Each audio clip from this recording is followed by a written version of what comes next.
everyone. We've got another TIFF 2019 interview for you right now. We're talking about the movie Mosul with some of the crew behind the movie. We've got 2 of these interviews up, so if this isn't enough conversation for you, you got another one coming your way soon.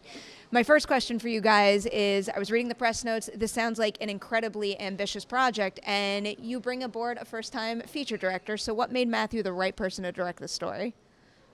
Basically it started with his passion for the material. I mean, all of us, we all fell in love with the original New Yorker article that Luke Mogelson wrote, where he sort of spent time with the actual SWAT team in Iraq and documented them. So that's where I think everybody's passion for the material came from, particularly Matt's. And then secondly, Matt's been one of our favorite screenwriters for a long time now.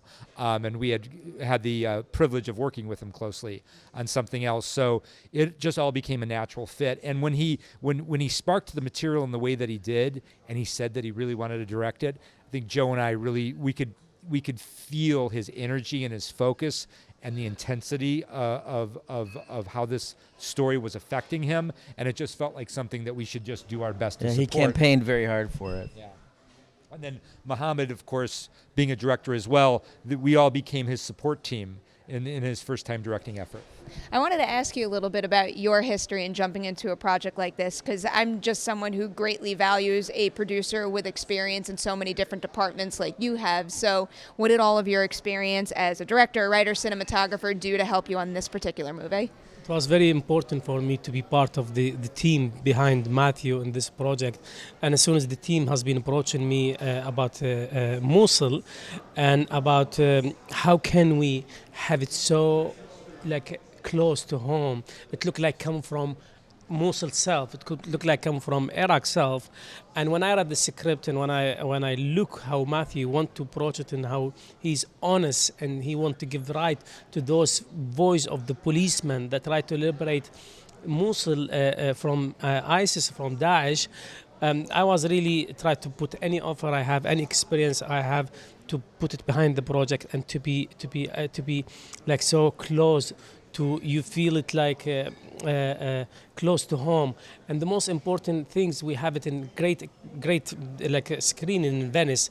And when the journalists came to us and asked us, I asked the question, what did you saw? Did you saw Iraqi film or an American film?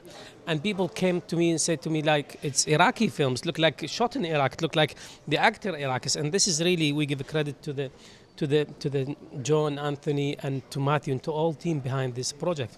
Mm-hmm. What would you say is the biggest misconception about Mosul in that area that you want people to know about? I think for us, there's many things, but I think the biggest misconception is just it's missing the very human stories that are happening there. That's the big, and that's why I responded so strongly to the original article. For years now, I've been obsessed with the news. You know, Joe and I are news junkies. We read everything. And, that's been a large part of our work for the past several years, is figuring out how we sort of bring these collective experiences that we're all having globally into our storytelling. And this seemed like an area of the world where really important and extreme things were happening, yet it was so hard to understand that on a human level. And I think that's partially the nature of warfare. You know, the nature of warfare is it's a hard place to access because it's dangerous and restricted. And also the people coming out of a war zone are typically leaving that war zone because they've had awful experiences, and they oftentimes don't want to talk about those experiences once they've gotten out of the war zone. So it becomes very difficult to access what's happening there on a human level.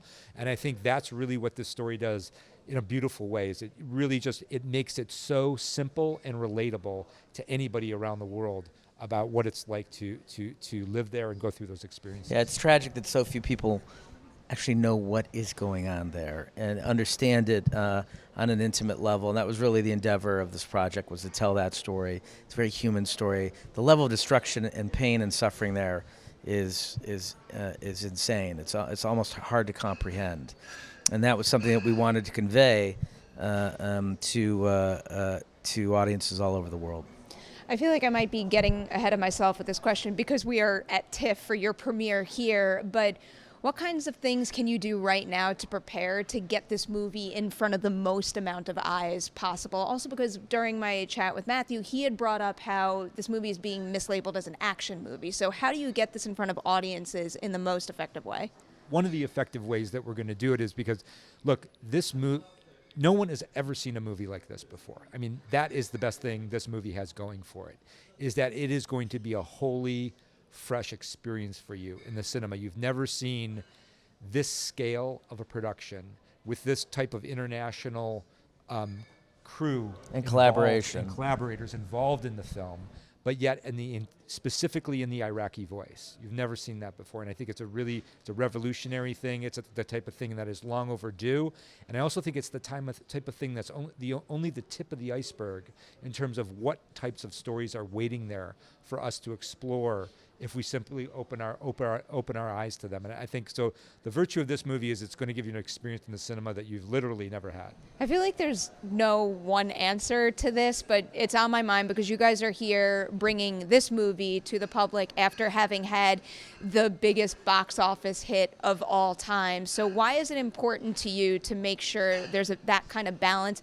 not just in your careers, but in the industry? A movie like Avengers Endgame that really means a lot to a whole lot of people, and then these really important true stories that you need to bring awareness to. Well, media is a very powerful tool, and it can be used to either negatively reinforce or positively reinforce.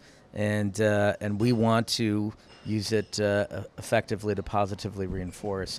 And also, just from a pure standpoint of as storytellers and filmmakers, getting to understand what's going on there on a very intimate level, collaborating. I mean, I think the way that we will ultimately come to heal and understand each other on a global scale is by telling each other's stories and collaborating to tell each other's stories. And that was the most important mission of this project for us. I think just to add something, Mosul is making history for American cinema, because we can say, I can say as an Arabic person, this is the first time in American history we have a film to make the Arabic character is a hero, like a hero, like a normal human being, like normal any policeman in the world, is the first film to show the Muslim in positive side, and there's the first film to be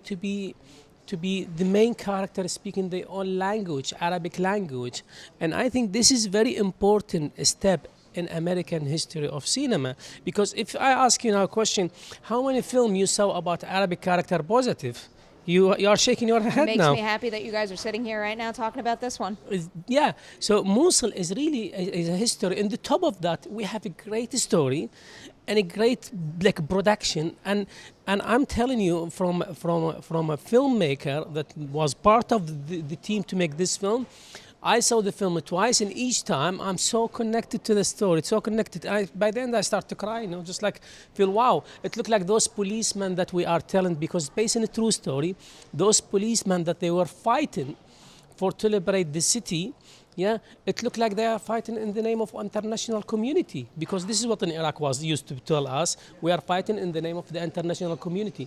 So when you see this film, you are given justice, and this justice is very close to you. So you guys all wholeheartedly believed in this idea of being a movie. Just from reading the article, after you've gone through this whole process, you've got a final cut. Is there anything about the finished product that pleasantly surprised you, something that you grew to appreciate that you never even knew you did early on?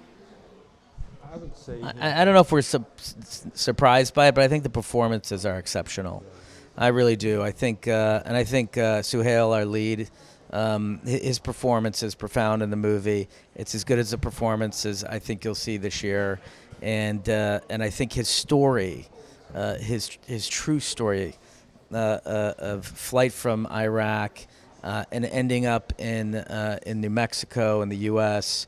and having to give up acting for the most part, and then playing the lead in this movie is incredibly touching for us.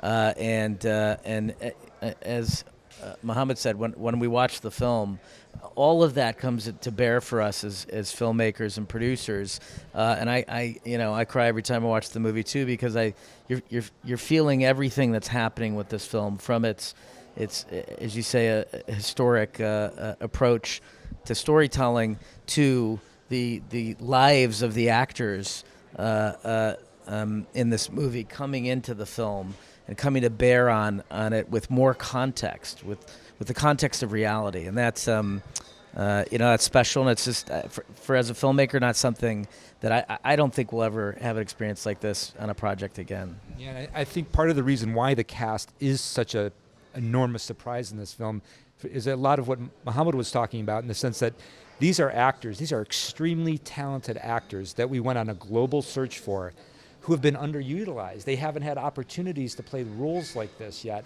in big global cinema.